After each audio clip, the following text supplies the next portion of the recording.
Hello दोस्तों, राज online study में एक बार फिर स्वागत है।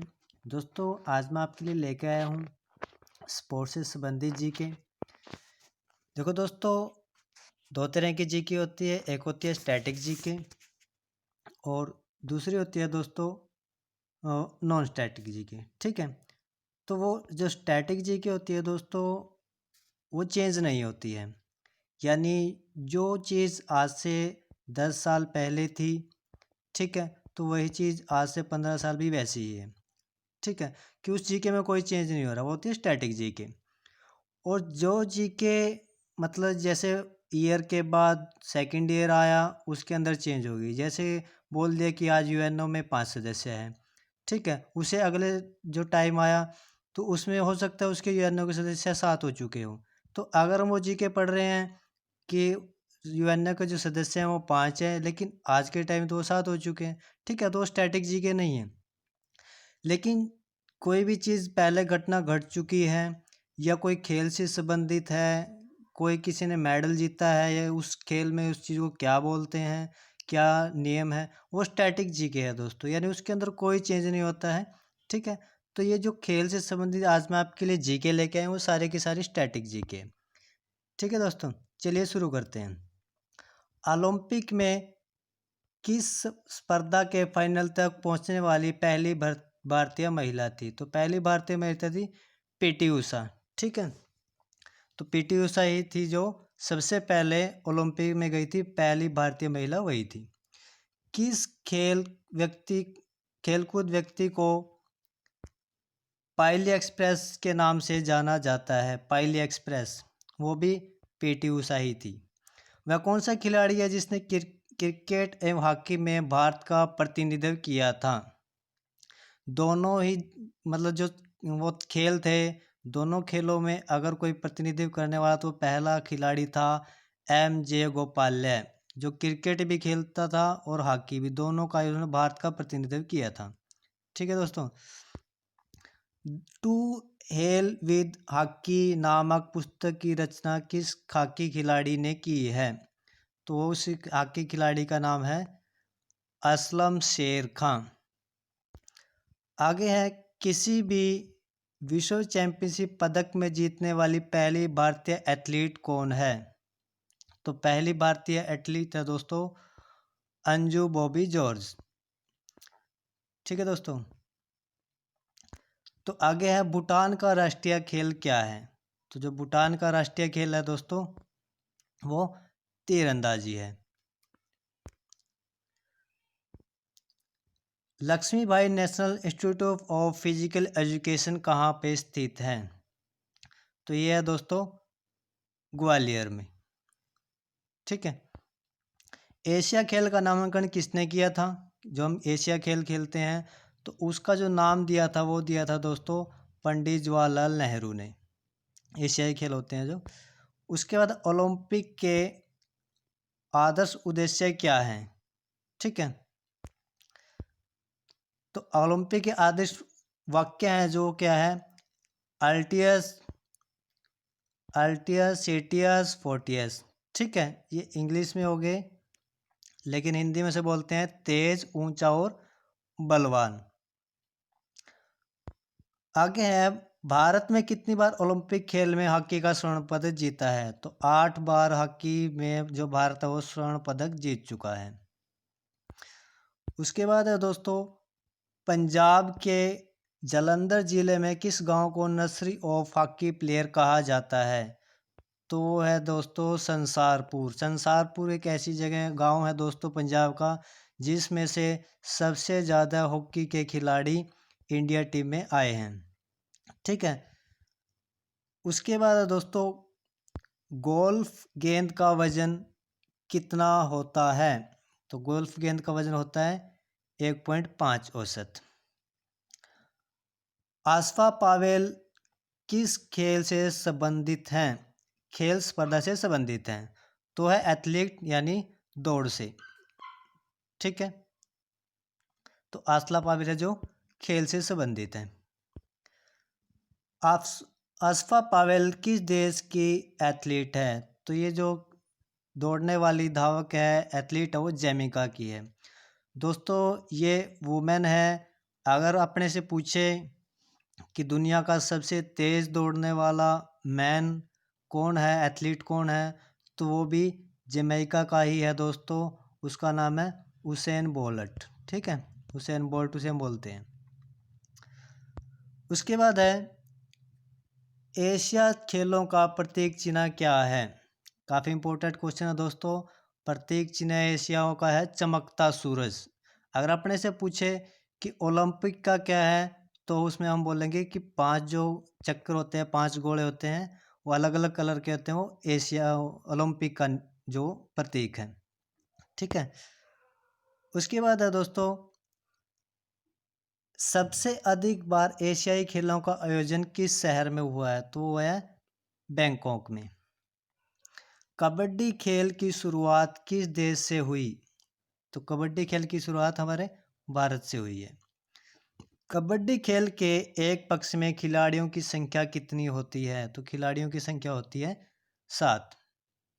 ठीक है दोस्तों, आगे है फीफा की स्थापना कब हुई, तो फीफा की फुल फॉर्म अगर हमसे पूछे तो फेडरेशन इंटरनेशनल दी फुटबॉल एसोसिएशन। तो इसकी जो स्थापना हुई थी 1904 में हुई थी। ठीक है, तो बंगाल विभाजन के समय 1905 की बात है, तो 1904 में हुई है, ऐसे आप इसको याद रख सकते हैं। फुटबॉल के गोल पोस्ट की चौड़ाई कितनी होती है, जो फुटबॉल का गोल करते हैं हम, ठीक है, ऐसे उसकी चौड़ाई अपने से पूछ रहा है जिसके अंदर फुटबॉल डालते हैं, उसकी चौड़ाई होती है दोस्तों 24.66 फीट। अगर मीटर में बात करें तो 60.32 मीटर होती है। भारत में टेबल टेनिस सबसे पहले कब खेला गया, तो ये खेला गया था 1911 में। शरत कमल की सेल से संबंधित है, खिलाड़ी का नाम है दोस्तों शरत कमल।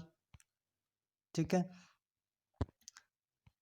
शरत कमल, तो ये संबंधित है टेबल टेनिस से।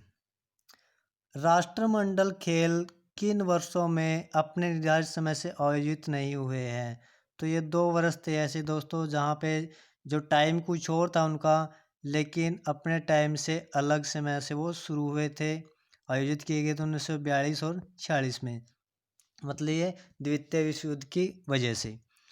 ठीक है, राष्ट्रमंडल खेल का प्रथम आयोजन कब किया गया था, तो राष्ट्रमंडल खेल का सबसे पहले आयोजन किया गया था 1930 में, अगस्त 1930 में। ऑस्ट्रेलिया ने कुल कितनी बार विश्व कप क्रिकेट टूर्नामेंट जीता है। ठीक है, तो यहाँ पे 4 है दोस्तों, लेकिन 2007 के बाद भी जीता है, तो इस क्वेश्चन में मिस्टेक है। ऑस्ट्रेलिया ने जो जीता है वो 5 बार जीता है। ठीक है दोस्तों, आगे है ईरानी ट्रॉफी का संबंध किस खेल से है। काफ़ी बार क्वेश्चन पूछा गया है, क्रिकेट से है, तो ऑप्शन में अपने को फुटबॉल दे देता है, बैडमिंटन दे देता है। ठीक है, क्योंकि ईरानी ट्रॉफी है जो क्रिकेट से संबंधित है, तो यहाँ पे कंफ्यूज नहीं होने। कई बार हम फुटबॉल सोचते हैं कि क्योंकि फीफा जो कप है वो फुटबॉल का है, जो ईरानी है वो क्रिकेट से संबंधित है।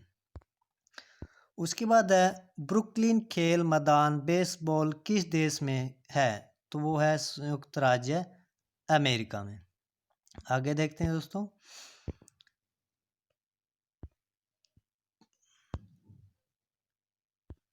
किस खेल की सोच संस्था, जिसे हम फीला बोलते हैं, या पूरा जो उसका फुल फॉर्म है फेडरेशन इंटरनेशनल डी ला लुटे, तो किस खेल की सर्वोच्च संस्था है ये, तो ये जो संस्था है ये कुश्ती की संस्था है दोस्तों। ठीक है, सबसे ज़्यादा कुश्ती को सपोर्ट करती है ये। उसके बाद है हैदराबाद ओपन किस खेल से संबंधित स्पर्धा है, तो हैदराबाद ओपन जो है वो टेनिस से संबंधित स्पर्धा है। ठीक है, उसके बाद है यूएसए ओपन टेनिस टूर्नामेंट का आयोजन स्थल कोरोल पार्क किस शहर में स्थित है, जो कोरोल पार्क है दोस्तों न्यूयॉर्क में है। ठीक है, तो कोरोल पार्क न्यूयॉर्क में है और कोरोल बाग की अगर बात करें वो दिल्ली में है। किस भारतीय क्रिकेट खिलाड़ी को टेस्ट क्रिकेट में सर्वाधिक रन बनाने का गौरव प्राप्त है? तो है Sachin Tendulkar. Shane Watson century my top 100 test crickets किसकी पुस्तक है? तो यह है शेन वॉन की। तो शेन वॉन है दोस्तों ऑस्ट्रेलिया का स्पिनर गेंदबाज था, धीमी गति का गेंदबाज जिसे हम बोलते हैं। ठीक है, तो उसने पुस्तक लिखी थी। ठीक है, उसका ही नाम है Shane Warne century of top 100 test crickets. Sudden death शब्द किस खेल से संबंधित है? तो ये संबंधित है कुश्ती से। फुटबॉल खेल की शुरुआत किस देश से हुई? इंग्लैंड से। तो अगर अपने से पूछे कि क्रिकेट की शुरुआत कहाँ से हुई, तब भी हम बोलेंगे इंग्लैंड से। ठीक है, दो जो स्पोर्ट्स हुए हैं क्रिकेट और फुटबॉल, दोनों के दोनों दोस्तों इंग्लैंड से ही स्टार्ट हुए हैं। उसके बाद है लगातार 5 बार विल्डसन चैंपियन बनने का गौरव किसे प्राप्त है? तो 5 बार बनने का प्राप्त किसे? Bjorn Borgo. Bjorn Borgo. Wimbledon tennis championship कब शुरू हुई थी? ये हुई थी 1882 में। ठीक है, तो इसके नज़दीक आप मतलब इसको याद रख सकते हो कि इसके 3 साल बाद कांग्रेस की स्थापना हुई थी, तो 1885 में। तो ऐसे आप याद रख सकते हो कि 3 साल पहले विल्डन टेनिस चैंपियनशिप की शुरुआत हुई थी, उसके बाद कांग्रेस की स्थापना हुई थी 1885 में। ठीक है, उसके बाद है बैकलाइन तथा मार्च लाइन किस खेल से संबंधित है? तो वो संबंधित है कबड्डी से। क्रिकेट में भूमि से स्टंप की ऊंचाई कितनी होती है? जो किल्लियां होती है, मतलब वो पूछ रहा हो ऐसे कितनी ऊंचाई है। ठीक है, जिसके ऊपर स्टंप लगे हैं उनकी, तो होती है 8 इंच की। ठीक है, स्टंप की पूछ रहा है कि ये जैसे यहाँ पे उसने ज़मीन के अंदर वो उसको लगाया स्टंप को, उनकी पूछ रहे कितनी ऊंचाई है, स्टंप की ऊंचाई पूछ रहा है, तो है 8 इंच। फेस किस खेल से संबंध शब्द है? तो है बेसबॉल से। बनाना किक काफ़ी बार क्वेश्चन पूछा गया दोस्तों। बनाना किक शब्द किस खेल से संबंधित है? फुटबॉल से संबंधित है। ईलो प्रणाली का संबंध किस खेल से है? शतरंज से है। स्पीयर हैंड शब्द किस खेल से प्रयुक्त होता है? वो होता है तैराकी में। ठीक है, तैराकी के अंदर यूज होता है शब्द। उसके बाद है क्रिकेट के आधुनिक संस्करण सुपर मैक्स क्रिकेट में दोनों टीमों की 10 ओवर की एक एक पारी के लिए कितने समय निर्धारित हैं? सुपर मैक्स क्रिकेट के अंदर की बात कर रहा है दोस्तों, तो उसके अंदर एक एक पारी के लिए जो समय निर्धारित है वो 45 मिनट का है। रिचर्ड हेडली किस देश के प्रसिद्ध क्रिकेट खिलाड़ी थे? वो थे न्यूजीलैंड के। उसके बाद है प्रसिद्ध गोल्ड बॉल पुरस्कार किस खेल में प्रदान किया जाता है? तो प्रसिद्ध गोल्डन बॉल पुरस्कार दिया जाता है फुटबॉल के अंदर। तो यहाँ पे बॉल की बात है दोस्तों, कई बार हम गलत कर देते हैं, सोचते हैं कि क्रिकेट से संबंधित हो, क्योंकि ऑप्शन में क्रिकेट भी दिया होता है। तो गोल्डन बॉल पुरस्कार दिया जाता है फुटबॉल के अंदर। फुटबॉल का साल्ट लेक स्टेडियम कहाँ पे है? वो कोलकाता में है, यानी भारत के अंदर है। माइकल फरेरा किस देश से बिलायड खिलाड़ी हैं? वो भारत के हैं। देखो नाम से ऐसा लग रहा है दोस्तों जैसे कोई अंग्रेज का नाम है, तो कन्फ्यूज नहीं होना है, इसलिए जानबूझकर एग्जामिनर ऐसे क्वेश्चन देता है। तो माइकल फरेरा वो भारत का है। उसके बाद है हैमर शब्द किस खेल से संबंधित है? तो हैमर शब्द वो स्क्वैश से संबंधित है। नेटवेस्ट ट्रॉफी किस खेल से संबंधित है? तो वो क्रिकेट से संबंधित है। उसके बाद है एक दिवसीय अंतर्राष्ट्रीय क्रिकेट में दोहरा शतक लगाने वाले प्रथम क्रिकेटर कौन है?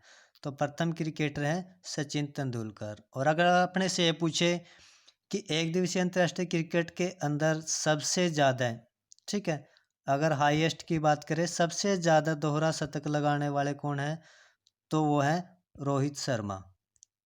ठीक है दोस्तों, तो दोस्तों ये 50 क्वेश्चन थे जो आपके लिए मैं लेके आया था। तो आगे भी ऐसे ही जीके आपके लिए मैं लेके आऊँगा ताकि आपकी जो एग्ज़ाम की तैयारी वो अच्छे से हो सके। तो वीडियो अगर अच्छी लगी है तो दोस्तों लाइक शेयर और सब्सक्राइब कीजिए। मिलते हैं नेक्स्ट वीडियो में।